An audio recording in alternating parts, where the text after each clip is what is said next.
Papaalala ko sa inyo, nung pinatapat ni Bangang si Tatay Digong, ang sabi ni Tatay Digong, huwag nyo akong protektahan. Huwag nyo protektahan ang bawat isang politiko. Ang protektahan nyo ang mga Pilipino at ang Constitution. The moment that the Constitution is being stepped upon, then that's the time that you have to act. Yun ang sinabi sa inyo, Tatay Digong. Paalala ko sa inyo, hindi lang blood control ang may problema dito. Remember what happened sa PhilHealth? Ibinalik ba ang pera sa PhilHealth? Hindi. Sana, maintindihan nyo. Hulihin nyo, magdanakaw sa loob. Marami yan. Ilabas nyo rito. Pakiusap lang. Ibahin nyo yung ibahin nyo. Dapat maging malinis tayo, pare-pareho. Pulis! Putres, kinakampihan yung magdanakaw. Putang inang yun. Ipaalala ko sa bawat isa sa mga kapatid natin, mga kapulisan dito, ano po ba ang inyong mga tungkulin? Ang tungkulin nyo ang patantahan ang bawat isang ordinaryong Pilipino, hindi ang mga putang na nakatira sa loob ng mamahaling subdivision na yan. Huwag nyo sasabihin sa amin na namamahinga sila. Putang ina, paano naman kami dito? Sila ay natutulog sila naka-aircon! Samantalang iba, At kawawa! ang bahay nila, sa tingin nyo ba naririnig nila tayo? Naka-soundproof lang yan! Naka-soundproof! Putang ina, marinig kaya tayo nila? Hindi! Huwag nyo kami i-disperse ito! Una sa lahat, papaalala ko sa inyo, nung pinatapat ni Bangang si Tatay Digong, ang sabi ni Tatay Digong, huwag nyo akong protektahan. Huwag nyo protektahan ang bawat isang politiko. Ang protektahan nyo ang mga Pilipino at ang Constitution. The moment that the Constitution is being stepped upon, then that's the time that you have to act. Yun ang sinabi sa inyo, Tatay Digong. Paalala ko sa inyo, hindi lang blood control ang may problema dito. Remember what happened sa PhilHealth? Ibinalik ba ang pera sa PhilHealth? Hindi! Paano? Hindi kami magkakasakit sa leptos, hindi kami mamamatay sa baha, hindi kami mamamatay sa pagkalunod, pero mamamatay kami sa sakit. Nababay kami sa public hospital. Meron bang gamot na pwede ibigay sa aming mga ordinaryong Pilipino? Wala! Mamamatay sa makalimang mamamatay kami sa hospital mismo ng gobyerno. Mamamatay sa na kung saan dapat ang hospital ng gobyerno ang magliligtas sa buhay ng bawat isang ordinaryong Pilipino. Kayo ay kasama doon sa mga ordinaryong Pilipino. Huwag niyo pong protektahan si Bangang. Kuya, mayroong gustong pamalit sa'yo, baka magbigay. Okay ka naman, ikaw, ano na yun? Asan na? Sila gusto magsalita. Asan na yung ilang? Ayun na. Ito. Ayan na. Yan, dito may labas mo galit mo. Yan, yung galit mo tayo. relax lang po. Ito ako, nakikiusap lang ako sa inyo ha. Mga bata pa kayo eh. Ha? Ito guwapo. Lahat kayo guwapo.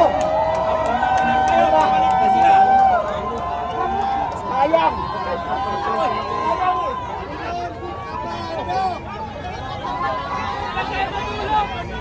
Lahat kayo guwapo. Sayang yung kung gamuha namin. Diba?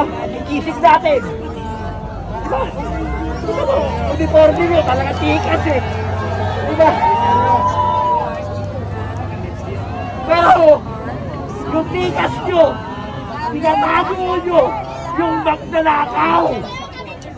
Walang ganun dapat na protektado, labas nyo rito. Diba? Ganyan na ba ang ibahin nyo? Uniforme nyo. Ha? Tapos pinoprotektahan nyo yung magnanakaw. Ha? Kaya diba? Ganyan na ba ibahin ng pulis ngayon? Ang protektahan ng magnanakaw. Ha? Akala ko nung bata ako. Hindi totoo eh. Ngayon pulis, pinoprotektahan yung magnanakaw. Pero ngayon, malaki na ako. Malaki na!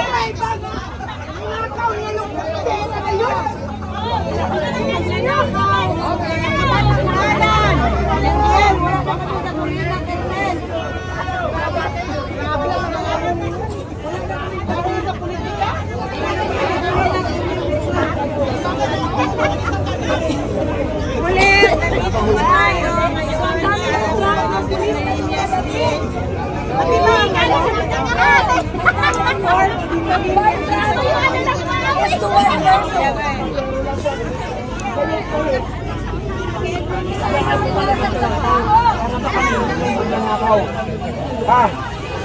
Mapamalot? Diba?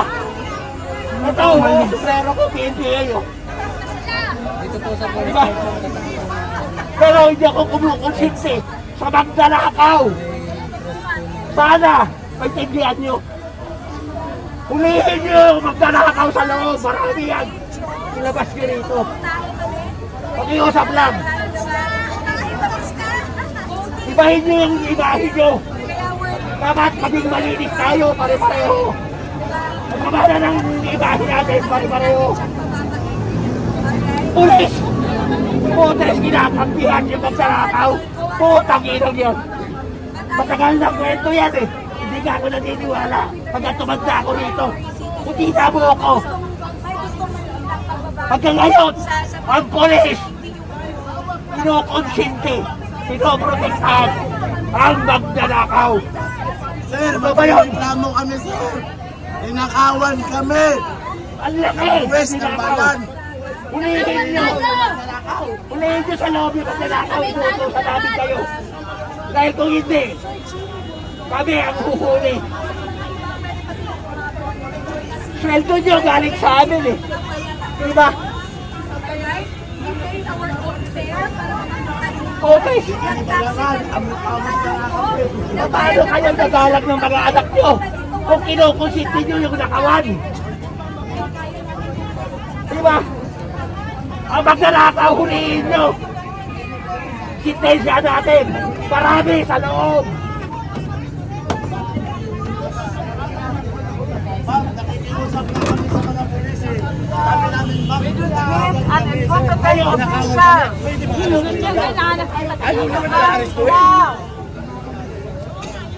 Saan kami kayo magre-reklamo? Kaya kami nandito, paglaban namin silang palabasin kung gusto nila. Naghahanap nila yung magdanakaw. Lahat na sila wag nang lumabas kasi kapag kinukonsinti ninyo yan ang kapulisan natin. Kasama kayo sa nagnakaw. Tandaan nyo yan.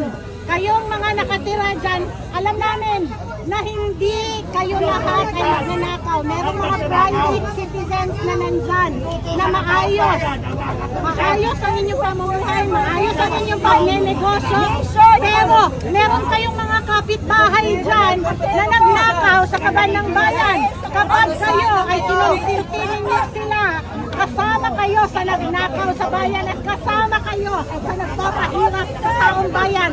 Kaya ang panawagan namin, lahat ng mga negosyante, lahat ng mga nandyan na mabubuting tao, kayo mismo ang mag-surrender sa mga magnanakaw na nandyan sa loob.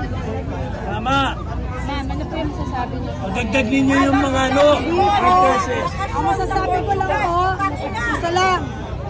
Hindi uto-uto ang Pilipino. Tama na. mag-resign na po kayo. Resign, resign, resign. Magnanakaw, wala namang pinamagtakaw.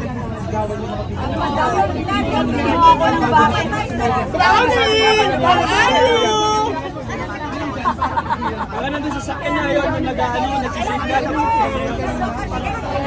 Hangganan ang buhay sa mundo.